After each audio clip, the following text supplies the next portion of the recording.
This lesson is on solving differential equations analytically, meaning using algebraic methods to come up with a solution or the original equation that gave you the differential equation.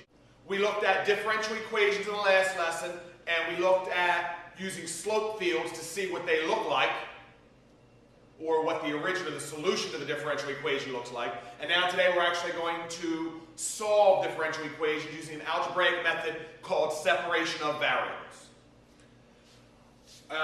The differential equations that we work with, that we're going to need this technique for, are going to involve derivatives with x's and y's. Derivatives in terms of x and y.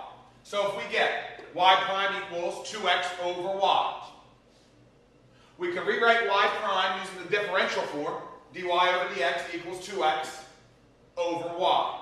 So now, what we want to do is we want to separate the variables. We want the dy's and all the y terms on the left side, and we want the dx differential and all the x terms on the right side. So I'm going to separate my variables and my differential. So all the y stuff's on the left, all the x stuff is on the right. So this 2x is going to stay on the right side. It's already over here. This y I have to separate. I have to get off of that side. So I'm going to take both sides and multiply it by y. So this y comes over here. Same thing with this dx. I have a dy and a dx. I want my differential, my dx differential over on the right side with the x's. So I'm going to multiply both sides by dx. So using separation of variables, you get y times dy equals 2x times dx. Now that you've separated your variables with their differentials, now you can integrate or antiderive. So the integral of y dy equals the integral of 2x dx. So that's what we have here. Now that we've separated the variables, y's and dy on the left, x's and dx's on the right, now you antiderive. Y squared over 2 equals x squared plus c when we antiderive these. Notice you only need one c, one constant of integration here. I could say y squared over 2 plus c equals x squared plus c. But then if I took both of these c's that were, could be the same, could be different, and brought them to one side, I'd still just have a constant on the end of this side. So you only need one constant, and it's always written on the right side with the x's. A lot of times you'll want to clear any fractions you have. Multiply through by some number so that you can clear any fractions. So if I multiply everything by 2, I get y squared, 2x squared plus c. Realizing that multiplying a constant times 2, 2c is still just a constant. So we would still leave that as plus c. It's still just some number at the end. And some books and authors and tests like you to rewrite this as a differential equation, as an original equation set equal to the constant of integration. This isn't required. These two, actually from here on down, these are all equivalent. But a lot of books will clear the fractions, our textbook included, and then set it equal to c. So this is probably the answer you'll see most of the time in our textbook and on your graded homework problem sets.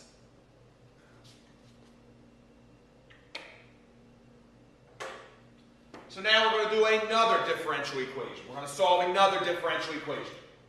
dy dx equals 10 minus y. Well, I need to separate variables, get all the y's to the left, all the x's to the right.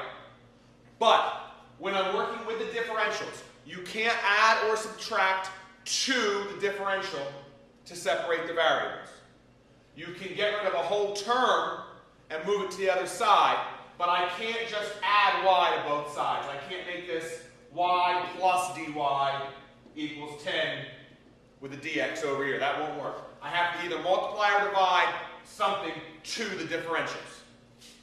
So I'm going to bring my dx over here, and I have to take this entire term, 10 minus y, as an entire quantity, as one term, and I need to divide both sides by that. So I'm going to get dy over 10 minus y equals dx. Bring this over on the bottom, bring this up to the top. Now you have dy over 10 minus y equals dx. Now you separate your variables. Everything with a y is over here. Everything with an x is over here. Now that the variables are separated, now you can anti-derive. The integral of dy over 10 minus y. Well, this is u prime over u situation. We're close to it. The whole denominator, we're going to let be u. So the derivative of that would be negative 1. So this is going to anti-derive into a negative natural log of 10 minus y. The antiderivative of dx is just like a 1 dx. So the antiderivative of dx is x. And we're going to throw our plus c, our constant of integration, on the right side. So, by using separation of variables, we've taken this differential equation and gotten to this original equation. But we're going to want to solve this for y. We're going to make this say y equals. So I'm going to take this to the next slide.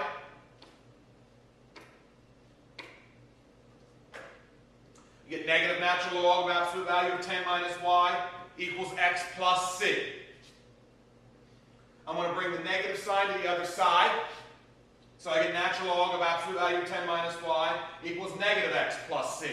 Again, multiplying or dividing by some positive, negative, any constant is going to leave this as still just a constant. So you don't have to mess with making it a negative c or minus c. It's irrelevant. Now, I want to make this say y equals, so I got to start getting rid of stuff. I got rid of the negative sign. Now I got to get rid of the natural log. Well, to get rid of the natural log, to get rid of anything, you always do the inverse operation. Well, the inverse of natural log is e to the x. So I'm going to take both sides and make them a power of e. E to this side equals e to this side, keeping everything the same. So e to the natural log absolute value of 10 minus y equals e to the negative x plus c. Now, e to the natural log of something, inverse operations, that's why I chose to do this, going to cancel each other out. So you're going to be left with absolute value of 10 minus y over here equals e to the negative x plus c. Since e to any power can't be negative, I don't need the absolute value signs anymore when I bring this down. So it's 10 minus y equals, and something we did over here. E to the negative x plus c is the same as e to the negative x times e to the c. Rules of exponents there. And from here to here, e to the negative x times e to the c, well, e is just a constant at 2.718, irrational number. So 2.7 to some number is still going to be some number. So instead of writing this as e to the c, we're going to continue to treat this as just a constant.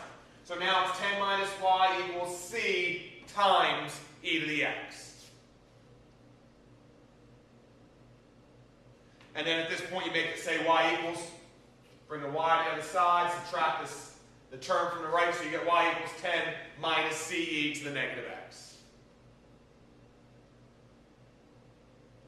So you went through, there were a lot of little things that were in there. Your rules of exponents up here, your natural log integration, raising both sides as a power of e. All right, remember the goal was to solve this differential equation. Find the original equation in terms of x, y equals something. So you went through everything, made it say y equals. So we used separation of variables and a bunch of other little methods that you know from your pre-calculus work and came up with this original equation. This is a solution to your differential equation.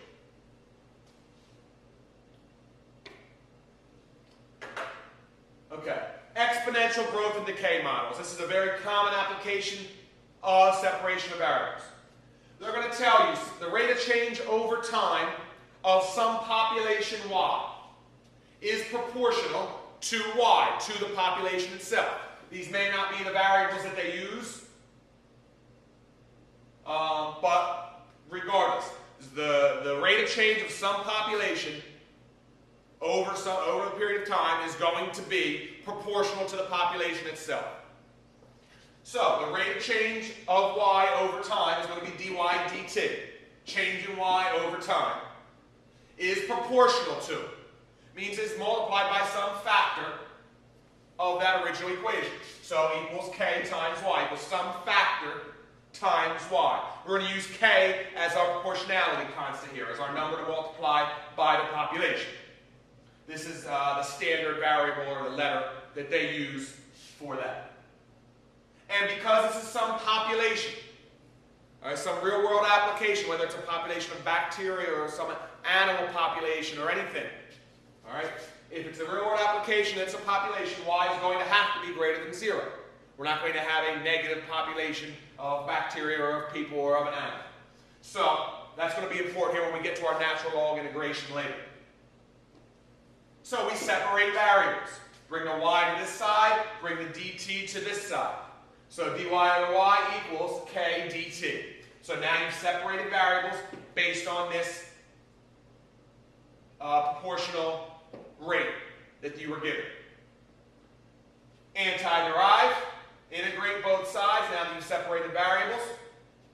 The integral of dy over y is going to be the natural log of y.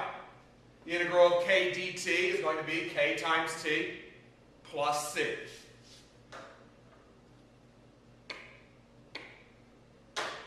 Integrate both of these. dy over y, get natural log of y. Remember, we don't need the absolute value signs because we said y had to be greater than 0 because it was a population. Equals kt plus c. Again, we're going to make this say y equals, we want the original equation. So we're going to raise each side as a power of e. E to the natural log of y, e to the kt plus c. Again, this side, inverse, that's why we chose to do this. Y equals this whole side. We're going to again use those rules of exponents that we used in the last example to split this. E to the kt times e to the c. And then simplify e to the c as just another constant. So y equals c e to the kt. And this is a model for any population growth that is proportional to the population itself, where the rate of the population changing, the rate of change, is proportional to the population itself. It is an exponential model because the derivative is directly proportional to the rate of change. Because the derivative is directly proportional to the y value, which is what we learned in Chapter 5 about exponential models.